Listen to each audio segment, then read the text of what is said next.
નમસ્કાર મિત્રો, the DA મોટિવેશનના એક નવા રસપ્રદ વિડીયોમાં આપ સૌનું સ્વાગત છે। દોસ્તો, શું તમે જાણો છો ભગવાન શિવનો જન્મ ક્યારે અને કેવી રીતે થયો હતો? અને દોસ્તો, શું તમને ખબર છે કે ભગવાન શિવની ઉત્પત્તિ ક્યારે થઈ, કેવી રીતે એમનો જન્મ થયો અને માતા પિતાનું શું નામ છે? અલગ અલગ પુરાણોમાં ભગવાન શિવના જન્મ અને એમના માતા પિતાના વિશે અનેક કથાઓ પ્રચલિત જોવા મળે છે। આજે અમે તમને ભગવાન શિવના જન્મથી જોડાયેલા રહસ્ય વિશે જણાવીશું। સોમવારનો દિવસ ભગવાન શિવને સમર્પિત છે। આવી સ્થિતિમાં એવું કહેવામાં આવે છે કે જો સોમવારે ભગવાન શિવની સાચા હૃદયથી પૂજા કરવામાં આવે ને તો બધી મુશ્કેલીઓમાંથી મુક્તિ મળે છે અને બધી મનોકામનાઓ પૂર્ણ થાય છે। શિવ હંમેશા એમના ભક્તોને આશીર્વાદ આપે છે અને એવું માનવામાં આવે છે કે ભગવાન શિવને પ્રસન્ન કરવા માટે સોમવારે સવારે એમણે જાગવું જોઈએ અને સ્નાન કરવું જોઈએ અને ભગવાન શિવની પૂજા કરવી જોઈએ। અને વેદો તો એમ કહે છે કે જેનો જન્મ થાય છે તે મરી જશે, એટલે કે જે બનાવે છે તે જ નાશ પામે છે। મિત્રો, વેદો અનુસાર ભગવાન અથવા પરમાત્મા અજાત, અદ્રશ્ય, નિરાકાર, નિર્ગુણ અને નિરાકાર હોય છે। તેમજ અજન્મનો અર્થ જેણે ક્યારેય જન્મ લીધો નથી અને જે હવેથી જન્મ લેશે નહીં। પ્રગટ થવાનો અર્થ એવો થાય છે કે જે કોઈ ગર્ભાશયમાંથી ઉત્પન્ન થયો નથી અને સ્વયં ઘોષિત થઈ ગયો છે અને જે સ્વયં સ્પષ્ટ છે તે દેખાતું નથી। નિરાકાર એટલે જેનો કોઈ આકાર નથી। નિર્ગુણ એટલે કોઈ પણ જાતની ગુણવત્તા એનામાં નથી। અને નિરીકરનો એવો અર્થ થાય છે કે કોઈ પણ પ્રકારનો અવ્યવસ્થા અથવા ખામી નથી। શિવપુરાણ અનુસાર જો જોવા જઈએ તો શિવપુરાણ અનુસાર ભગવાન શિવને સ્વયંભૂ માનવામાં આવે છે, એટલે કે એમની ઉત્પત્તિ સ્વયં થઈ છે। ભોલેનાથ જન્મ અને મૃત્યુમાં બંધાયેલા નથી।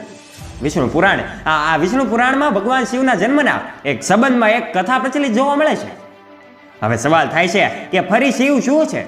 તે કોઈ સ્વરૂપે અથવા કોઈ સ્વરૂપમાં જન્મ્યા હતા કે પછી એમણે લગ્ન કરી લીધા તેથી જ તેમણે અનેક અસુરોને વરદાન આપ્યું અને ઘણા અસુરોનો વધ પણ કર્યો? ત્યારે તે એક નિરાકાર ભગવાન છે અને જ્યારે આપણે સદાશિવ કહીએ છીએ ત્યારે ભગવાન એક મહાન આત્માની વાત કરે છે અને જ્યારે આપણે શંકર અથવા મહેશ કહીએ છીએ ત્યારે તે સતી અથવા પાર્વતીના પતિ મહાદેવ છે।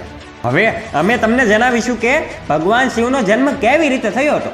તો શિવપુરાણ મુજબ ભગવાન શંકરનો ઉદ્ભવ ભગવાન સદાશિવ અને પરશક્તિ અંબિકામાંથી થયો હોવાનું મનાય છે અને તે અંબિકાને પ્રકૃતિ, સર્વેશ્વરી, ત્રિદેવી જાની, બ્રહ્મા, વિષ્ણુ અને મહેશની માતા, નિત્ય અને મૂળ કારણ પણ કહેવામાં આવે છે। સદાશિવ દ્વારા પ્રકટ થતા એ શક્તિના 8 હાથ છે। આ માટે એમણે વામંગ પર વિષ્ણુનો પ્રકટ કર્યો અને આમ વિષ્ણુના માતા અને પિતા કાળરૂપી સદાશિવા અને પરશક્તિ દુર્ગા છે। તેમજ વિષ્ણુ ઉત્પન્ન કર્યા પછી સદાશિવ અને શક્તિએ પૂર્વવ્રત કરવાનો પ્રયાસ કર્યો હતો અને બ્રહ્માજીને એના જમણા અંગો સાથે ઉત્પન્ન કર્યા હતા અને તરત જ તેમણે વિષ્ણુની કમળની નાભીમાં મૂકી દીધા અને આમ હિરણ્ય ગર્ભ એટલે કે બ્રહ્માનો જન્મ તે કમળમાંથી થયો હતો। એકવાર બ્રહ્મા અને વિષ્ણુ સર્વોપરિતા માટે લડ્યા। રંગનો આધાર સ્તંભ મધ્યમાં ઊભો રહ્યો ત્યારે જ્યોતિર્લિંગ રૂપ કાલે કહ્યું, દીકરાઓ, તમે બંને તપશ્ચર્યા કરી છે અને મારી પાસેથી સૃષ્ટિ અને સ્થિતિની 2 પ્રક્રિયાઓ છે અને તે જ રીતે રુદ્ર અને મહેશ્વરીને મારી પાસેથી વિનાશ અને તિરોભની બીજી 2 શ્રેષ્ઠ ક્રિયાઓ મળી છે, પરંતુ મારાથી કૃપા નામનું બીજું કોઈ કૃત્ય મેળવી શકાતું નથી। રુદ્ર અને મહેશ્વર બંને એમનો અભિનય ભૂલી શક્યા નહીં અને તેથી મેં એમને મારી સમાનતા આપી છે। સદાશિવ કહે છે તેઓ રુદ્ર અને મહેશ મારા જેવા વાહન રાખે છે, મારા જેવા વેશ રાખે છે અને એમની પાસે મારા જેવા શસ્ત્રો પણ છે અને તે સ્વરૂપે વસ્ત્રો, વાહન, મુદ્રામાં અને કાર્યમાં મારા જેવા જ છે। હવે અહીં 7 આત્માઓ થયા છે।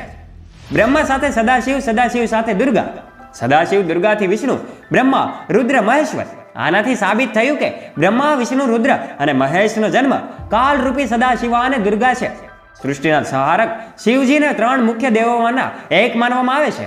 અન્ય દેવોની જેમ શિવને મૂર્તિ રૂપે નહીં પૂજતા, એમનું પૂજન લિંગ સ્વરૂપે કરવામાં આવે છે।